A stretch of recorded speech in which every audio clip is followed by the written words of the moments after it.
అప్పుడు ఎలీషా తన వస్త్రమును పట్టుకొని 2 తునకలుగా చేసెను. మరియు ఎలీషా దుప్పటి క్రింద పడగా అతడు దాన్ని తీసుకొని యొర్దాను ఒడ్డునకు వచ్చి నిలిచి ఒంటి మీద నుండి క్రింద పడిన ఆ దుప్పటిని పట్టుకుని నీటి మీద కొట్టి ఏలి యొక్క దేవుడని యెహోవా ఎక్కడున్నాడని అతడు ఆ దుప్పటితో నీటిని కొట్టగా అది ఇటు అటు ఇడిపోయినందున ఎలీషా అవతలి ఒడ్డునకు నడిచిపోయెను. దేవునికి స్తోత్రం. హల్లెలూయా, హల్లెలూయా. ఇక్కడ ఏలీయాని వెంబడించిన ఎలీషా కనబడుతూ ఉన్నాడు. ఏలియాతో ఎలీషా నడుస్తూ ఉన్నాడు. ఎలాగూ నడుస్తున్నాడంటే ప్రజలందరూ అంటున్నారు, మీ గురువు ఎక్కడికి వెళ్తున్నాడంటే, నా గురువు పరమునికి వెళ్తున్నాడు. అంటే నీకేమైనా పిచ్చి పట్టిందా? నీ గురువు పరమునికి వెళ్తున్నాడు నీకేమన్నా తెలుసా అంటే, లేదు లేదు, ఆయన ఎక్కడికి వెళ్తే నేను అక్కడికి వెళ్తాను. ఎందుకంటే ఆ యొక్క గురువుని వెంబడించాడు, గురువు గారితో నడవడం ప్రారంభించాడు. నడుస్తున్నప్పుడు మధ్యలో కొన్ని ఆటంకాలు వచ్చిన తన నడకను ఏం చేయలేదండి, ఆపలేదు. హల్లెలూయా. మనల్ని కూడా దేవునితో నడిచేటప్పుడు ఎంతో మంది మధ్యలో మనల్ని ఆపుతారు, చూస్తారు, మన నడకని పాడు చేయడానికి చూస్తారు, మన ఆత్మీయ జీవితాన్ని నష్టపరచడానికి చూస్తారు. కానీ ఎవ్వరి వైపు మనము చూడకూడదు. ఇక్కడ అంటున్నాడు, ఏలి అంటున్నాడు, నువ్వు ఇక్కడ ఉండు, నేను వెళుతున్నానంటే, లేదు లేదు, యెహోవా జీవముతోడు, నువ్వెక్కడికి నడిస్తే నేను అక్కడ నీతోనే నడిచి వస్తాను. హల్లెలూయా. ఒక నిబంధన చేసుకుంటున్నాడు ఏలియా గారితోనే. మరి ఆత్మ సంబంధమైన నడకను నడవడం ప్రారంభిస్తూ ఉన్నాడు. ఏం నడకండి? ఆత్మ సంబంధమైన నడకను నడుస్తూ ఉన్నాడు. హల్లెలూయా. మనము కూడా ఆత్మీయ జీవితంలో ఆత్మ సంబంధమైన నడకను ప్రారంభించాలి. మన సేవకుని వెనకాల మరి చనిపోయిన ఆ యొక్క యేసురత్నయ్య గారు చెప్పారు, రాబో దినాల్లో నీ సంఘముని వెనుక నడవబోతుంది. హల్లెలూయా. నీ సంఘముని నీ వెంబడించబోతుంది.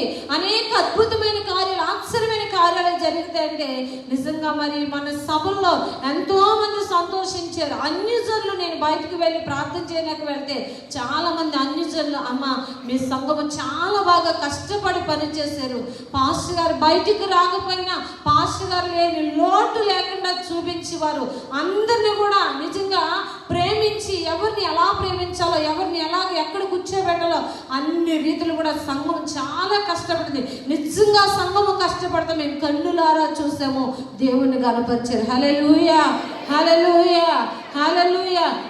ఎవరు సంతోషిస్తారండి? భూమి మీద ప్రజలే సంతోషిస్తే మరి దేవుడు, మన పెద్దయ్య గారు ఇంకా పరలోకంలో ఎంత సంతోషిస్తారు? ఇంకా సంతోషిస్తారు. దేవునికి స్తోత్రం. హల్లెలూయా. మిక్కిలి ఇంక ఈ సంతోషం కంటే ఎక్కువ లేదని యోహాను గారు చెప్పినట్లుగా మరి దేవుడు నిజంగా ఈ యొక్క మంచి సాక్ష్యాన్ని బట్టి సంతోషిస్తాడు. మరి ఈ సాక్షి వచ్చాక మరలా మనం సన్నగలిపోకూడదు. ఇంకును మన సాక్ష్యాన్ని ఏం చేయాలి? అధికము చేయాలి. ఏలియాని వెంబడించిన ఎలీషాను బేతేలు వారు ఆపారు, అక్కడ ఆగలేదు. ఎరుకలు ఆపారు, అక్కడ ఆపలేదు. ఎవరు ఆపినా కూడా ఎక్కడ అక్కడ ఏం చేస్తున్నాడు? యెహోవా జీవముతోడు, నా గురువు ఎక్కడికి వెళ్తే నేను అక్కడికి వెళతాను. ఎందుకంటే నేను ఆయన వెనుక వెంబడించాను, ఆయనతో నడుస్తానికి నేను సమర్పించుకున్నాను, నేను ప్రతిష్ఠించుకున్నాను. ఇంకా నా నడకను నేను ఆపను. ఆయన్ని, నన్ను ఆత్మ తప్ప ఎవరు కూడా వేరు చేయలేరు. హల్లెలూయా, హల్లెలూయా, హల్లెలూయా. అనేక మంది ప్రవక్తలు శిష్యులు అంటున్నారంట, బయట వాళ్ళు కాదు, నీకు ఎవరైనా పిచ్చి పట్టింది అంటే, నీ గురువు ఎక్కడికి వెళ్తాడో నీకేం తెలుసు, ఆగిపో, ఇక్కడ ఆగిపో అంటే 3 ప్రాంతాల్లో ప్రజలు ఆపబోయారు, కానీ ఎక్కడ ఆగలేదు. ఆగకుండా ఆయన్ని వెంబడించి నడిచాడు కనుకే, ఆయన వైపే చూశాడు కనుక 12 అధ్యాయంలోకి వచ్చేటప్పటికి ఆయన అంటున్నాడు, ఎలీషా, నేను కొనిపోబడే, నేను అహరోణమయ్యే సమయం సమీపమైంది కాబట్టి నీవు ఇక్కడే ఉండంటే, లేదు నా తండ్రి, నా తండ్రి, నేను నీతో వస్తానంటే అది అసాధ్యము, ఇదిగో నేను పైకి ఎత్తబడుతున్నాను, నీకేం కావాలో అడిగంటే, అసలు మనమైతే ఏమడుగుతామండి? ఏదో కోరుకుంటాం. ఆ యొక్క రాజుగారు కోరుకోమంటే ఆ గ్రామం వాళ్ళందరూ ఏం చేశారండి? ఎవరికి కావాల్సిన కోరేసుకున్నారు. రాజుగారి పుట్టినరోజు ఈరోజు మన ప్రాంతంలో ఉన్న వాళ్ళందరూ ఏం కావాలి కోరుకోమని మంత్రితో చెప్పి సాటింపు అయితే అందరూ అన్నీ కోరేసుకున్నారు. నాకు ఏది కావాలి, నాకు ఇల్లు కావాలి, నాకు డబ్బు కావాలి, ఎవరికి కావాల్సిన వాళ్ళే కోరేసుకున్నారు. కానీ పేదోడు ఎవరిని కోరుకున్నారండి? నాకు ఏమి వద్దయ్యా, రాజుగారు వచ్చి నా ఇంట్లో భోజనం చేస్తే చాలు. హల్లెలూయా. 2 చేతులు పైకి ఎత్తండి. హల్లెలూయా, హల్లెలూయా.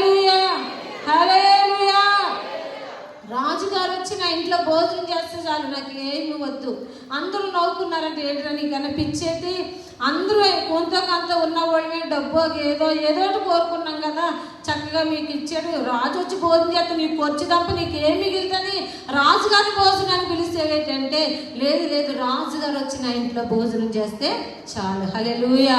రాజుగారి మంత్రిని పిలిచాడు, ఎవరే వాడి ఇంట్లోకి వెళ్ళి మనం భోజనం చేయాలి కదా, వాడి ఇల్లు ఎలాగుందో, వాడి పరిస్థితి ఎలాగుందో చూడంటే, అయ్యా చిన్న పాకయ్యా, మీరు అందులో దూరలేరయ్యా, తీరాడు భోజనాన్ని పిలిచాడు, మీరు మాట ఇచ్చారు వెళ్ళాలి తప్పదంటే, లేదురా ఆ పూరిపాకు తీసేసి మంచి భవనం కట్టు, నేను భోజనం చేయవలసినవన్నీ ఆ ఇంటిలో ఆ యొక్క టేబుల్ అన్నీ సమకూర్చు, మన ఇంటి నుండి ఆ ఇంటి వరకు ఒక తారు రోడ్డు వేయించే. హల్లెలూయా హల్లెలూయా. చూసారండి, ప్రజలకి ఇప్పుడు ఏమైపోతుంది, అయోమయమైపోతుంది. అయ్యో మనము తాత్కాలికమైన 50,000 కోరుకున్నాం, 1,00,000 రూపాయలు కోరుకున్నాం, గేదెలు కోరుకున్నాం, ఎండి బంగారాలు కోరుకున్నాం, రాజుని ఏదో ఆశించాం కానీ రాజుగాని కోరుకోలేకపోయాం. కానీ వీడు తింగురోడు అనుకున్నాం, కానీ వీడు చాలా తెలివైన వాడు, రాజును కోరుకున్నాడు. రాజు వస్తే రాజుకున్నవన్నీ ఆయనే. హల్లెలూయా హల్లెలూయా హల్లెలూయా. నిజంగా మరి రాజుగారు వచ్చేసరికి మొత్తం అన్ని రాజుగారు ఇల్లు అయిపోయింది, పేదోడి ఇల్లు కూడా. రాజుగారు వచ్చారు, ఆయనతో భోజనం చేశారు. హల్లెలూయా. ఈరోజు మన పరమరాజు కూడా మన దగ్గరికి రాబోతున్నాడు. అందుకనే మనం తాత్కాలికమైనవి కోరుకోకూడదు. ప్రభా నువ్వు ఉంటే నాకు చాలు ప్రభా, నువ్వు నాతో ఉంటే చాలయ్యా, నువ్వు నాకు వస్తే చాలు ప్రభా, నేను కలిసి జీవిస్తే చాలు ప్రభా అని మనం దేవుణ్ణి వెతికితే మనకు కావలసినవన్నీ ఆయన ఇచ్చేస్తాడు. హల్లెలూయా. మనం ఎప్పుడు ఏది అడగక్కర్లేదు, నాకు ఇది కావాలి అది కావాలి ఏం అడగక్కర్లేదు. తండ్రి నువ్వు నాకుంటే చాలు ప్రభా, నీతో మాట్లాడుకునే జీవితం నాకు చాలు ప్రభా, నీతో నేను నాయనా ఇంకా నీ దర్శనం చూడాలి, నీ స్వరం వినాలి ప్రభా, నువ్వు నాకు కావాలి ప్రభా అని మనం దేవుణ్ణి వేడుకుంటే ఆయన మన పక్కన నిలిస్తే మనకి లేనిది ఏదైనా ఉంటుందండి? ఏముండదు. హల్లెలూయా హల్లెలూయా హల్లెలూయా. అందుకునే దేవుడు అన్నాడు, మొదట నా నీతిని నా రాజ్యాన్ని వెతుకు, నీకు కావలసినవన్నీ నేను ఇస్తానన్నాడు. మనం ఏమి వెతకాలండి? దేవుని నీతిని, దేవుని రాజ్యాన్ని వెతకాలి. అందుకుని ఆత్మ సంబంధమైన నడకను ప్రారంభించాలి. ఏ నడకను ప్రారంభించాలమ్మా? ఆత్మ సంబంధమైన నడకను ప్రారంభించాలి. ఇక్కడ ఆనోకు దేవునితో నడిచాడు, మంచిదే, మనము దేవునితో నడుస్తున్నాం. కానీ ఏ నడక నడుస్తున్నాము? మధ్యలో ఆగిపోయేవారిగానా, మధ్యలో ఏదో ట్రాఫిక్ జామడిపోయినా నడక నడుస్తున్నామా? అలా నడకకూడదు. మన గమ్యం చేరే వరకు నడకన ప్రారంభించేవంటే ఎక్కడా కూడా మన నడక ఆగిపోకూడదు. హల్లెలూయా. ఏలియాను వెంబడించిన ఎలీషా ఎక్కడ నడకను ప్రారంభించాడో మరలా తన గురువు అహరోను అయ్యేంత వరకు ఏం చేస్తున్నాడండి? గురువునే వెంబడించాడు, గురువు వైపే చూస్తున్నాడు. అంటున్నాడు, మరి నీకేం కావాలంటే అయ్యా నీకు కలిగిన ఆత్మలో 2 పాళ్ళు నాకు కావాలి. హల్లెలూయా హల్లెలూయా. 2 పాళ్ళు ఆత్మ నాకు కావాలయ్యా నీకు కలిగిన దాంట్లో అంటే ఏలియా గారు అంటున్నారు, ఇది చాలా కష్టతరం. ఎందుకంటే నేను ఇచ్చేది కాదు, ఇది ఆత్మ ఎవరిచ్చేది? దేవుడు ఇచ్చేది. కానీ ఇది చాలా కష్టతరము. అయినా నేను సుడిగాలిలో ఆరోహణం అవుతున్న సమయంలో కనుక నువ్వు నన్ను చూడగలిగితే, ఏంటంటే అది నిద్రపోకుండా, ఏంటండి నీవు నన్ను చూడగలిగితే నువ్వు అడిగినది పొందుకుంటావు. మరి సుడిగాల్లో మనం అసలు కొళ్ళని ఇప్పుడు చూడగలుగుతామండి? చూడనిస్తుందా? ఎందుకంటే సుడిగాలు అనేసరికి దుమ్ము దోగర తుక్కు అన్నీ ఇంక వచ్చేసి అసలు కళ్ళు చూడడానికి కనబడవు. కళ్ళు మూసుకోవాలి తప్ప కళ్ళు చూసామంటే కళ్ళు నిండా పడిపోయి అయినా అంత కష్టమైన అంత శ్రమైన ఏలి ఆరోహణం అవుతుండగా ఏం చేశాడంటండి? రెప్ప వాల్చకుండా ఆ యొక్క ఎలీషా చూశాడు కాబట్టి ఏం పొందుకున్నాడంటండి? 2 పాళ్ళు ఆత్మను పొందుకున్నాడు. భక్తి అంటే సులువు కాదు, భక్తి అంటే చాలా కష్టతరము. కష్టమండి. రాత్రి 12 1 గంట అయిపోద్దండి. 1 గంట అయిపోతే ఎలాగండి బాబు? నిద్ర లేకపోతే పొద్దున్నే వ్యాపారం అండి, లేకపోతే ప్రయాణం అండి, లేకపోతే పొద్దున్నే చర్చిలో కూర్చొని నిద్ర వచ్చేద్దని చాలామంది ఆ ప్రయాసం పడలేకపోతున్నారు, కష్టపడలేకపోతున్నారు. కాబట్టి ఈరోజు ఎక్కడ వేసిన గొంగడ అక్కడ అన్నట్టు మన బ్రతుకులు కొనసాగుతూ ఉన్నాయి. దేవునికి స్తోత్రం. భక్తి సులువండి. అసలు 2 పాళ్ళు ఆత్మ పొందుకోవాలంటే ఎలీషా గారు ఎంత కష్టపడ్డారండి? ఎంత కష్టపడ్డారంటే ఆయన ఎక్కడికి నడిస్తే నడిచాడు, ఆయన ఆరోహణం అవుతుంటే ఆ గాలి, ఆ దుమ్ము అంతా కళ్ళల్లో పడిపోతుంటే కష్టమైనప్పటికీ కన్ను రెప్పేయకుండా ఆయన వైపు చూశాడు. చాలా కష్టపడ్డారు. అంతేకాదు ఆయనతో నడుస్తుంటే హేళన చేసేవారు, అవమానపరిచేవారు, వెనక్కి లాగేవారు. వాళ్ళందరినీ జయించుకుంటూ ఏం చేశాడంటే అండి, కష్టపడి ఆత్మ సంబంధమైన నడకను నడిచాడు. కాబట్టి ఇప్పుడు 2 పాళ్ళ ఆత్మను పొందుకున్నాడు. హల్లెలూయా, హల్లెలూయా. మనము కూడా ఆత్మీయ జీవితము కష్టపడాలి. భక్తి అనేది కష్టపడనేది కాదు. భక్తి ఎంత కష్టపడితే అంత శక్తివంతమైన దీవెన ఆశీర్వాదము చూడగలుగుతాం. ఒకవేళ భూమి మీద చూడలేకపోతే పరలోకంలో తండ్రి యొక్క మన ఫలము దాగి ఉన్నది. దేవునికి స్తోత్రం. హల్లెలూయా, హల్లెలూయా. భక్తి అంటే సులువుగా వచ్చేసేది కాదు. భక్తి శ్రమలతో కూడినది. శ్రమ పడాలి, కష్టపడాలి, నిద్ర ఉండదు, ఎన్నో ఇబ్బందులు ఉంటాయి, ఎన్నో కష్టాలు ఉంటాయి. కానీ ఎన్ని కష్టాలున్నా, ఎన్ని ఇబ్బందులున్నా మనం కష్టపడి భక్తి చేయగలిగితేనే ఫలాన్ని పొందుకోగలుగుతాం. నేను ఈ మధ్యన ప్రార్థన చేస్తుండగా, ప్రభా నెలకొక రోజు అనేక మంది దైవజనుల కొరకు మేము ఒక గుంపుగా ఉపవాసం ఉండి ప్రార్థన చేయాలన్న ప్రేరేపణ నాకు వచ్చింది. మీకు ఎంతమందికి మరి దాన్ని ఒప్పుకుంటారో మరి దాని నిమిత్తం ప్రార్థన చేస్తారు. ఎందుకంటే సేవకులకు ఇప్పుడు ఏం లేదంటే చాలామందికి సంరక్షణ లేదు. ఇంకను సేవకులు వాడబడాలి, అనేక మంది సేవకులు లేపబడాలి, అనేక మంది మరి దేవుని కొరకు సిద్ధపడాలి, దేవుని రాజ్యము కట్టడానికి ఇంకా యవన బిడ్డలు లేపబడాలి. కాబట్టి సేవకుల నిమిత్తం నెలకొక్కసారి మనం ఏం చేయాలండి, ఏం చేయాలి చెప్తలేదు. మళ్ళీ పాస్టర్కి ఎక్స్ట్రా ఉపవాసం ఉంటుంది అన్నట్టు చూస్తున్నారు. ఏం చేయాలా? నేను ఉంటాను అన్నవాళ్ళు హల్లెలూయా చెప్పండి. పురుషులు కూడా చెప్పాలి, నెలకొక రోజు దేవుని కోసం సమర్పించుకోవాలండి. ఎందుకంటే నిజంగా ఒక సేవకుని కోసం మరి దేశంలో ఉన్న సేవకులందరి కొరకు భారం కలిగి ప్రార్థన చేస్తే దేవుడు ఎంత ఫలాన్ని ఇస్తాడండి. ఎంత నిజంగా దేవుడు ఎంత సంతోషిస్తాడు. మన ప్రార్థన అనేక సేవకుల కొరకు ప్రార్థన చేస్తే ఆ ప్రార్థన మనం విడిచిపెడతండి, మన తరాలు వెంబడి తరాలు కాపాడుతుంది. హల్లెలూయా. మన వారి నుంచి నాకు అదే ప్రేరేపణ వస్తుంది. నెలకు ఒక రోజు ఏదో ఒక రోజు ఏర్పాటు చేసుకుని ఉదయం 10 గంటల నుంచి మధ్యాహ్నం 3 గంటల వరకు ఉపవాసం ఉండి ప్రార్థన చేసి ఇక్కడే వాళ్ళకి భోజనాలు పెట్టి, ఎందుకంటే సేవకులకు ప్రయాసపడిన వాళ్ళకి ఏం పెట్టాలి, వాళ్ళ కడుపులో కూడా భోజనం పెట్టాలి. నాకు అదే ప్రేరేపణ వస్తుంది. కాబట్టి ప్రార్థన చేయండి. సేవకుల నిమిత్తం మనం ప్రార్థన చేయాలి. హల్లెలూయా, హల్లెలూయా. మన కొరకు మనం చేసుకోవడం కాదు, మన కుటుంబాల కొరకు మనం చేసుకోవడం కాదు. అనేక మంది ప్రపంచంలో వేలాది సేవకులు ఉన్నారు. ప్రతి సేవకుడు కూడా వాడబడాలి. ప్రతి సేవకుడు కూడా ఏముండాలండి, సంరక్షణ ఉండాలి. ప్రతి సేవకుడు ఎక్కడ నిలబడినా శక్తివంతంగా వాడబడాలి. కాబట్టి సేవకులు అందరి కొరకు మన లిటిల్ ప్లాక్లో ఏం చేయాలి, ఒకరోజు ఉపవాసం ఉండి నెలకు ఒక రోజు ప్రార్థన చేయాలి. హల్లెలూయా, హల్లెలూయా. ఎన్నో సంఘాల్లో చేస్తూ ఉన్నారు, ఎంతోమంది భక్తులు చేస్తూ ఉన్నారు. మనం ప్రార్థనే పరిస్థితులు మారితే ఒక్కరోజు కడుపు కట్టుకుంటే దానికి ఏమీ నష్టం లేదు, దానికి తగిన ఫలాన్ని దేవుడు అనుగ్రహిస్తాడు. అందుకునే మనం ఏం చేయాలండి, ఆత్మ సంబంధమైన నడకను నడవాలి. హల్లెలూయా. ఎలీషా ఆత్మ సంబంధ నడకను ప్రారంభించాడు కాబట్టి 2 పాలు శక్తిని పొందుకున్నాడు, కష్టమైన పొందుకున్నాడు. మరలా తిరిగి రావడానికి నడుము బిగించుకున్నాడు. ఏలియా గారు పడేసిన దుప్పటి తీసుకున్నాడు. ఏమి ఎదురొచ్చిందంటండి, పెద్ద యొర్దాను ఎదురొచ్చింది. యొర్దాను చాలా బలమైన యొర్దాను ఎదురొచ్చింది. మరి ఏం చేయగలిగాడు, తన గురువు ఏ దుప్పటితో యొర్దాను కొట్టాడు, అదే దుప్పటితో యొర్దాను కొట్టాడు. 2 పాయలుగా చెల్చబడిన ఆరుణ్యాల మీద నడిచాడు. హల్లెలూయా, హల్లెలూయా. చూసారండి, కష్టపడి నడిచిన నడక ఇప్పుడు ఏమొచ్చిందండి, ఫలం దొరికింది. తన గురువు ఏ కార్యము చేశాడో అదే కార్యము ఎలీషా గారు కూడా చేయగలిగారు. ఆ యొక్క ఎలీషా వస్తుంటే అనేక మంది వీళ్ళు ఎక్కడికి పోయారో ఏమైపోయారని ఎదురు చూసే వాళ్ళు ఉన్నారంట.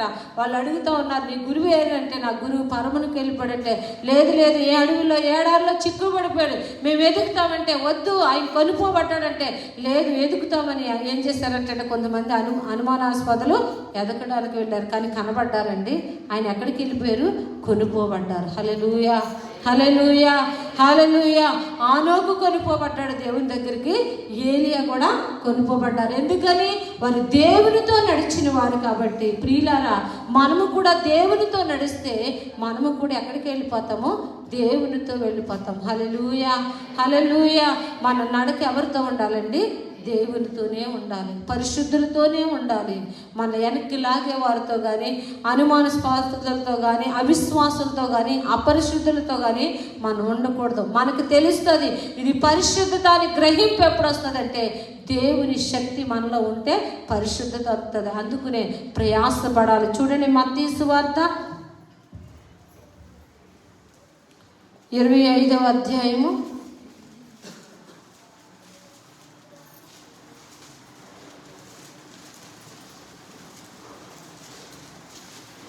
1వ వచనం చదవండి. పరలోక రాజ్యము దివిటీలు పట్టుకుని పెండ్లి కుమారు ఎదుర్కొంటకు బయలుదేరిన 10 మంది కన్యకలు పోలినది. వీరిలో 5 బుద్ధి లేని వారు, 5 బుద్ధి గలవారు. బుద్ధి లేని వారు తమ డ్యూటీలు పట్టుకొని తనతో కూడా నూనె తీసుకుని పోలేదు. బుద్ధి గలవారు తమ డ్యూటీలతో కూడా సిద్ధుల్లో నూనె తీసుకుని పోయిరి. దేవునికి స్తోత్రం, హల్లెలూయా. నూనె అనగా ఆత్మీయంగా పరిశుద్ధాత్మ అభిషేకం. ఇక్కడ 10 మంది కన్యకలు కనబడుతున్నారు. బుద్ధి కలిగిన వాళ్ళు 5, బుద్ధి లేని వారు 5. కానీ బుద్ధి కలిగిన వారు కష్టపడి కన్నీరు కార్చి ఉపవాసం ఉండి ఏం సంపాదించుకున్నారంట? పరిశుద్ధాత్మ అనే నూనెని సంపాదించుకున్నారు. బుద్ధి లేని వారు పమ్మిదిని సిద్ధపరచుకున్నారు, ఒత్తిని సిద్ధపరచుకున్నారు. కానీ ఆ పమ్మిదిలో ఏమి సిద్ధపరచుకోలేదండి? నూనెని సిద్ధపరచుకోలేదు. ఎందుకంటే నూనె సిద్ధపరచుకునే యోగ్యమైన జీవితం వారు జీవించలేదు. వారు ప్రయాసపడలేదు, వారు కష్టపడలేదు. ఆత్మ కొరకు వారు ఆత్మ కొరకు ఏం చేయలేదు? కనిపెట్టలేదు. ఇప్పుడు పరిశుద్ధాత్మ కూటం అంటే ఇందులో ఒక 4వ భాగం వస్తారు. పరిశుద్ధాత్మ కూటం అంటే 4వ భాగం. ఎందుకంటే పరిశుద్ధాత్మ ఎలాగ వస్తుందండి? బాప్తీసం తీసుకున్న నాడే పరిశుద్ధాత్మ అనే వరం వచ్చేస్తుంది. కాబట్టి ఇంకా పరిశుద్ధాత్మ ఆ దేవుడికి కావాలితే ఎప్పుడు కావాలితే అప్పుడే వస్తుంది. మేము చేస్తున్నాం ప్రార్థన అంటున్నాను, కానీ కనిపెట్టాల. పరిశుద్ధాత్మ కోసం మేడ గదిలో ఏం చేశారంటే 120 మంది కనిపెట్టారు. కాబట్టి వారు పరిశుద్ధాత్మతో నింపబడ్డారు. వారికి దేవుని శక్తి అనుగ్రహించిన కొలది వారి భాషలు మాట్లాడసాగారు. కొంతమంది అంటారు పరిశుద్ధాత్మ అంటే భాషలు మాట్లాడాలి. అసలు నీకు పరిశుద్ధాత్మ అంటే భాషలు కూడా దేవుడు ఇస్తాడు. భాషలతో మాట్లాడేవాడు ఎవరితో మాట్లాడుట? దేవునితో మాట్లాడుకుంటా. హల్లెలూయా, హల్లెలూయా. అందుకునే మరి అనేక మంది భక్తులు కనిపెట్టి దేవుని శక్తిని పొందుకున్నారు. కాబట్టి వారు ఈరోజు బలమైన సాధనాలుగా వాడబడతా ఉన్నారు. మనము కూడా ఇక్కడ ప్రయాసపడాలి, కనిపెట్టాలి, కన్నీరు కార్చాలి. పరిశుద్ధాత్మక మన హృదయాన్ని పవిత్రపరచుకోవాలి. ఒక 5 బుద్ధి కలిగిన వారు, బుద్ధి లేని వాడు. ఎవరమ్మా? బుద్ధి లేని వారు, బుద్ధి కలిగిన వారు. నిజంగా దేవుని వాక్యం ఎంత స్పష్టంగా ఉందో చూసారా? బుద్ధి లేని వారు, బుద్ధి గలవారు. దేవుని సంఘంలో అందరూ బుద్ధి గలవారు అండి. బుద్ధి లేని వారు ఉంటారు, బుద్ధి కలిగిన వారు ఉంటారు. కానీ ఇప్పుడు అందరూ బుద్ధి కలిగిన వారిగానే కనబడతాం. కనీసం మైకి పెట్టుకున్న నేను కూడా బుద్ధి కలిగిన దానిగానే నేను కనబడతాను. కానీ నా బుద్ధి అసలైన ఒక దినం వస్తుంది, అప్పుడే తెలుస్తుంది. దేవునికి స్తోత్రం, హల్లెలూయా. మరి మనం ఎలా ఉండాలండి? బుద్ధి లేని వారిగా ఉండాలా? బుద్ధి కలిగిన వారిగా ఉండాలా? బుద్ధి కలిగిన వారిగా ఉండాలి. బుద్ధి కలిగిన వారు ఏం చేస్తారు? కష్టపడతారు, కన్నీరు కారుస్తారు, ప్రయాసపడతారు. ఆ యొక్క భక్తిలో కష్టపడి సంపాదించుకోవలసిన దేవుని శక్తిని సంపాదించుకుంటారు. ఆయన వచ్చినప్పుడు ఏం చేస్తారు? సిద్ధపడి ఉంటారు. హల్లెలూయా, హల్లెలూయా, హల్లెలూయా. సిద్ధపడిన వారే ఎత్తబడతాడు. ఎందుకంటే రారాజైన దేవుడు త్వరగా రానే ఉన్నాడు. రారాజైన దేవుడు త్వరగా రానయ్యున్నాడు. సిద్ధపడితివా నీవెత్తబడదు, సిద్ధపడకపోతే నీ విడువబడదు. సిద్ధపడితివా నీవెత్తబడదు, సిద్ధపడకపోతే నీ విడువబడదు. హల్లెలూయా. ఎవరు విడువబడతారండి? బుద్ధి లేని వారు విడువబడతారు, బుద్ధి కలిగిన వారు ఎత్తబడతారు. అందుకునే ఆత్మ సంబంధమైన నడక ఆనోకు నడిచి కొనుక్కోబడ్డాడు. అదే ఏలియాతో ఆత్మ సంబంధమైన నడక ఎలీషా నడిచి ఏం చేశాడు? 2 పాళ్ళు ఆత్మ పొందుకున్నాడు. ఏలియా కూడా కొనుక్కోబడ్డాడు. మరి ఈరోజు ఆ భక్తులు చూస్తున్న మనము కూడా ఆత్మ ఆత్మ సంబంధమైన బ్రతుకును బ్రతకాలి, ఆత్మను సంపాదించుకోవాలి, ప్రయాసపడాలి, కష్టపడాలి. నిజంగా బైబిల్లో చదివినప్పుడు చూడండి, అబ్రహాము ఎలియాజరును పంపినప్పుడు రెబెకా ఆ యొక్క దారిలో చెప్తాడు, అబ్రహాము ఎవరైతే ఒంటికి నీళ్లు పోసి నీకు దాహము తీరుస్తారో వాళ్ళే ఇస్సాకు భార్య సిద్ధపరచబడ్డదని నువ్వు గుర్తించన్నప్పుడు, మరి వెళ్ళినప్పుడు ఎలియాజరు చూస్తాడు. ఆ యొక్క రెబెకా ఏం చేస్తుందండి, కడవతో నీళ్లు తెస్తున్నప్పుడు వెళ్ళి అడుగుతూ ఉంటాడు, అమ్మ నాకు దాహంగా ఉందన్నప్పుడు దాహము తీర్చింది. తర్వాత ఒంటిలకు నీళ్లు పోసిన ఒక్కొక్క ఒంటి ఎన్ని నీళ్లు తాగుద్దండి, చాలా నీళ్ళు తాగితే లెక్క కూడా ఉంది, చాలా నీళ్ళు. కానీ ఒంటిలన్నిటికి ఏం చేస్తుందంట, కష్టపడి బావిలోంచి నీళ్లు తోడి పోయడం. ఎలా పోయి కానీ ఒక్క బిందు పోస్తే వెంటనే ఏం చేస్తే ఒక ఊపు అనగానే వెళ్ళిపోద్ది, ఒక్క బిందు నీళ్ళు ఒక ఊపుకి వెళ్ళిపోద్ది ఒంటికి. కానీ కష్టపడి ఒంటిలన్నిటికీ ఏం చేస్తుంది, నీళ్లు పెట్టింది. కాబట్టి ఆమె ఎవరైందండి, వేలుకి తల్లిగా మార్చబడింది. హల్లెలూయా, హల్లెలూయా. ఎందుకంటే ఆమె కష్టము వ్యర్థమైపోలేదు, ఆమె వేవేలకు తల్లిగా మార్చబడింది. తండ్రి సహోదరుడు అన్నాడు, అమ్మా నీ వేవేలకు తల్లి వగదు. నిజంగా అబ్రహాము కుమారుడు ఇస్సాకు భార్య రెబెకా ఆమె చక్కనిదంట, ఆమె కన్యకంట, ఏ పురుషుని కూడనిదంట. ఆమె కష్టపడి తనకు దాహం తీర్చింది, తన ఒంటిలకు దాహం తీర్చింది. కాబట్టి ఆ కష్టానికి ప్రతిఫలం దేవుడు ఏం చేస్తాడు, వేవేళ్ళకు తల్లిగా మార్చాడు. హల్లెలూయా, హల్లెలూయా. మనము కూడా కష్టపడాలి ప్రియులారా, భక్తిలో కష్టపడాలి, కుటుంబంలో కష్టపడాలి. చాలామంది సోమరోళ్ళుగా కష్టపడకుండా జీవిస్తూ ఉంటారు. కానీ మనం కష్టపడితేనే మన ఇల్లు శుభ్రంగా ఉంటుంది, కష్టపడితేనే మన ఆత్మీయ జీవితం కట్టబడుతుంది. ప్రతి ఒక్కరు కూడా ఏం చేయాలి, కష్టపడి కడవరి దినాలు ఏం పొందుకోవాలండి, పరిశుద్ధాత్మను పొందుకోవాలి. హల్లెలూయా, హల్లెలూయా. 10 మంది కన్యకులు వెళ్ళారు, కానీ 5 బుద్ధి కలిగిన వారు దివిటీలను నూనెని సిద్ధపరచుకున్నారు. బుద్ధి లేని వారు దివిటీలు సిద్ధపరచుకున్నారు, నూనెని సిద్ధపరచుకోలేదు. వెలిగిస్తూ ఉన్నారు, దేవుని బోర శబ్దం వినబడింది, వెలుగుతుంది, ఆరిపోతుంది. కారణము నూనె లేదు, సౌరు లేదు, శక్తి లేదు భక్తిలో.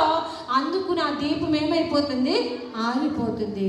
శక్తి ఉన్న దీపం వెలుగుతుంది, వారు ఎత్తబడిపోయారు. హల్లెలూయా, హల్లెలూయా. మన భక్తిలో కూడా ఏముండాలి, శక్తి ఉండాలి. శక్తి కలిగిన భక్తి చేస్తే లోకం మెచ్చుకోదండి, లోకం మమ్మల్ని కలిపిపోదండి, లోకం మమ్మల్ని హేళన చేస్తుందండి అనుకుంటున్నారా? లోకం హేళన చేసినా పర్లేదు, లోకం మిమ్మల్ని ఇబ్బంది పెట్టినా పర్లేదు, కానీ శక్తి కలిగిన భక్తిని మనం చేయాలి. దేవునికి స్తోత్రం, హల్లెలూయా. ఒరిజినలే, డూప్లికేటే కదండి. ఒరిజినల్ బంగారం బంగారమే, డూప్లికేట్ రోడ్డుగోలు. ఎందుకంటే కొంచెం వేడి నీళ్ళు పడగానే ఈ రోడ్డుగోలు ఏమైపోతుంది, మాడిపోయి బొగ్గు అయిపోతాయి.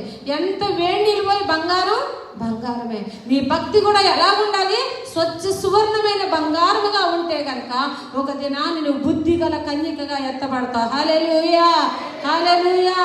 ఎలా ఉండాలమ్మా మన భక్తి, అగ్గిలోనికి వెళ్ళిన మన శుద్ధ సువర్ణంగా మార్చబడాలి. భయంకరమైన పరీక్షల్లోనికి వెళ్ళిన, శ్రమల కొలువులోనికి వెళ్ళిన మనము దేవుని కొరకు నిలబడే బంగారంగా మార్చబడాలి. దేనికి భయపడిపోకూడదు. మరి ఇలాగూ సిద్ధపడిన మనము చివరిగా ఒక మాట చూసుకుని ముగించుకుందాం. లూకా సువార్త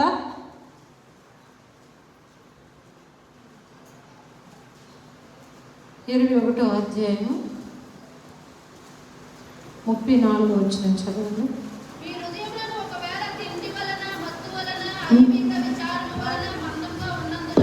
మీ హృదయంలో ఒకవేళ తిండి వలన మత్తు వలన ఐహిక విచారం వలన మందముగా ఉన్నందున ఆ దినము అకస్మాత్తుగా మీ మీదకి ఉరి వచ్చినట్లు రాకుండా మీ విషయమై మీరు జాగ్రత్తగా ఉండుడి.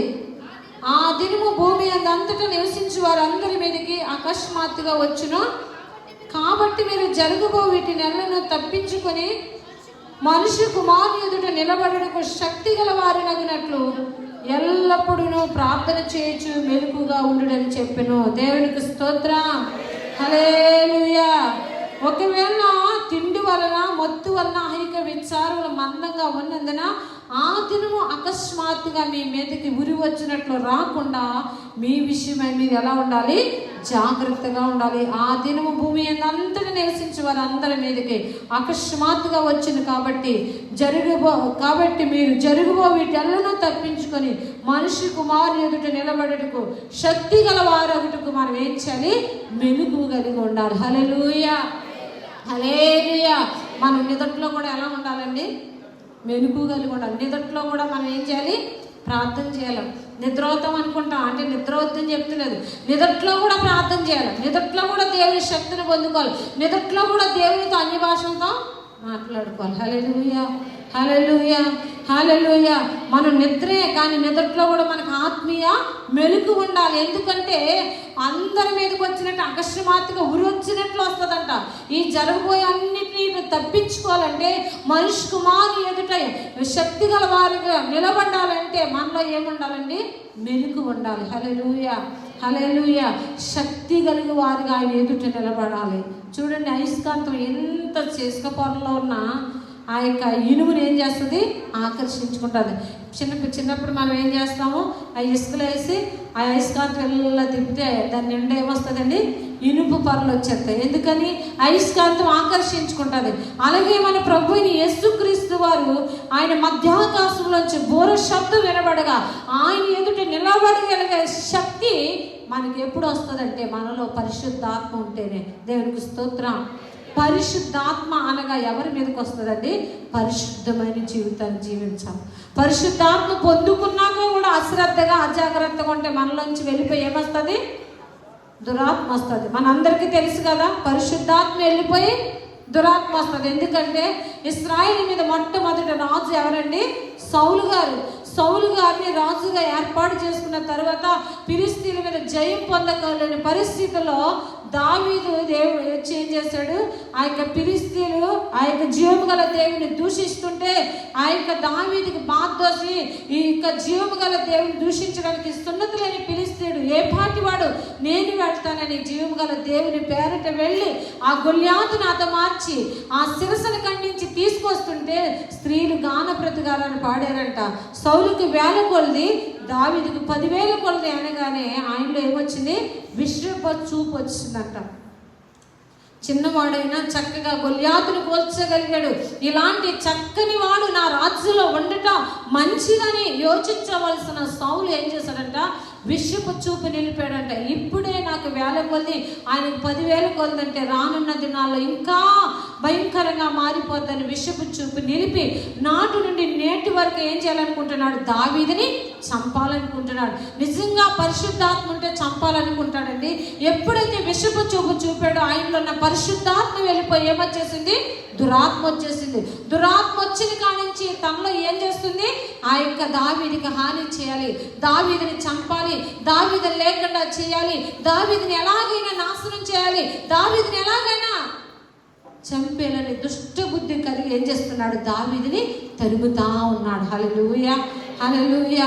దావీదులో ఎవరున్నారండి? దేవుని ఆత్మ ఉంది. అనుక్షణము దావీదుని ఏం చేస్తుంది? దేవుని ఆత్మ తప్పిస్తూ ఉంది, కాపాడుతూ ఉన్నది. అందుకునే ప్రియులారా, పరిశుద్ధాత్మ పొందుకున్న మనలో విస్తారమైన మాటలు ఉండకూడదు, విషపు మాటలు ఉండకూడదు, సాడీలు ఉండకూడదు, కుండాలు ఉండకూడదు, ఒకరి మీద ఒకరికి చెప్పే మనస్తత్వం ఉండకూడదు. అలాంటివి ఉంటే నిశ్చయముగా పరిశుద్ధాత్మ వెళ్ళిపోయి మనలోనికి ఏమొస్తుంది? దురాత్మ వస్తుంది. అది నిజంగా మనలో జరుగుతుంది. కాబట్టి మనము దేవునికి భయపడి పరిశుద్ధాత్మ మనలోంచి వెళ్ళిపోకుండా మనల్ని మనం ఏం చేయాలి? కాపాడుకోవాలి. ఎందుకంటే ఒక్కసారి వెలిగించబడి మారిపోతే మరలా వెలిగించడము అసాధ్యమంట. పొందుకున్న ఆత్మ పోయిందంటే మరలా పొందుకోవడం అసాధ్యమని దేవుని లేఖనం సెలవిస్తూ ఉన్నది. కాబట్టి ప్రియులారా, మనము చాలా జాగ్రత్తగా పోగొట్టుకోకుండా పొందుకున్న ఆత్మను ఏం చేయాలి? కాపాడుకోవాలంటే మన నోటిని అదుపులో ఉంచుకోవాలి, మన తలంపులు అదుపులో ఉంచుకోవాలి, మన ఆలోచనలు అదుపులో ఉంచుకోవాలి. దేవుని చిత్త ప్రకారంగా మనం నడుచుకోవాలి. ఎప్పుడు నడుచుకోగలుగుతాము? దేవునికి మనం అప్పగించుకోవాలి. హల్లెలూయా, హల్లెలూయా, హల్లెలూయా.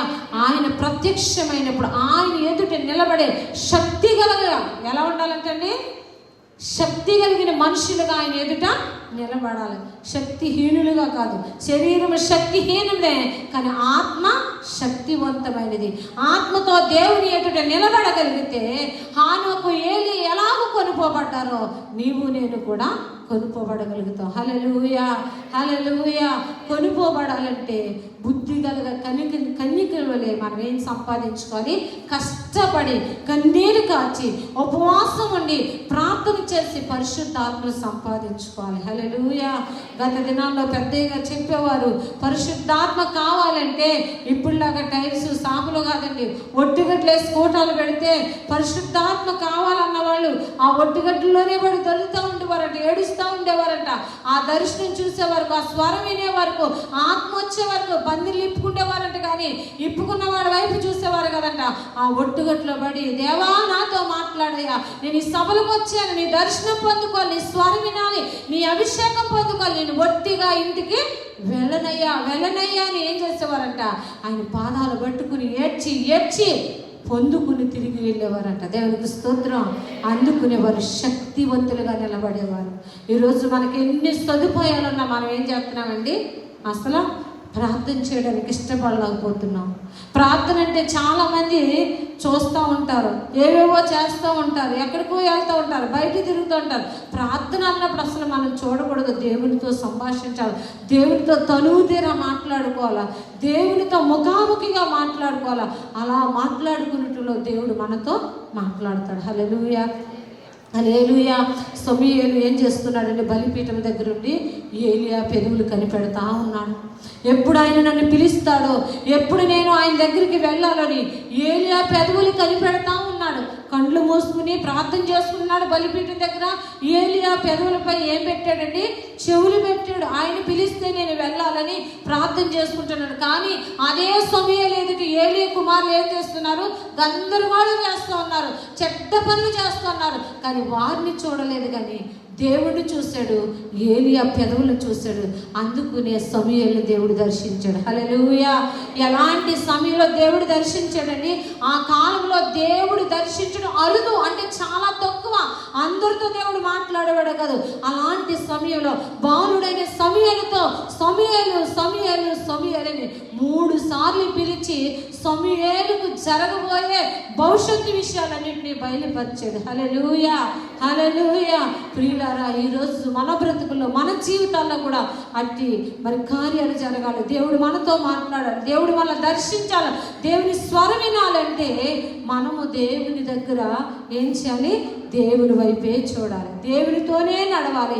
ఏ మనుషుల వైపు చూడకూడదు, ఏ మనుషుల నడక వైపు చూడకూడదు. దేవుడు ఎలా నడిచాడో మనం అలా నడాలి. అపోస్తులు ఎలాగ మనకి పునాది వేసి ముందుకు వెళ్ళారు, మన పునాదులు కూడా అందుకునే ఆ యొక్క ఏంటండి, పునాదులు పాడైపోగా పరిశుద్ధులు ఏం చేయగలరు? పునాదులు ఏమైపోతున్నాయి? పాడైపోతున్నాయి. కాబట్టి పునాదులు పాడు చేసుకోకుండా, పునాదులు జారిపోకుండా, పునాదులు మనం ఏం చేయాలి? యోధా గ్రంథంలో ఉంటారు కదా, విశ్వసించుచు అతి పరిశుద్ధమైన దాని మీద మిమ్మల్ని మీరు కట్టుకుంటూ పరిశుద్ధాత్మలో పాలేవారే మీరు దేవుని ప్రేమలో నిలిచి ఉండమని దేవుని లేఖనం సెలవిస్తుంది. ఎవరు ఎన్ని చేసినా ఈ లోకం వైపు కానీ, లోక మనుషుల వైపు కానీ, మన పక్క వాళ్ళ వైపు కానీ ఎవరి వైపు చూడక ఒక హానోకు వలె దేవునితో నడవాలి, ఒక ఏలియా వలె దేవునితో నడవాలి.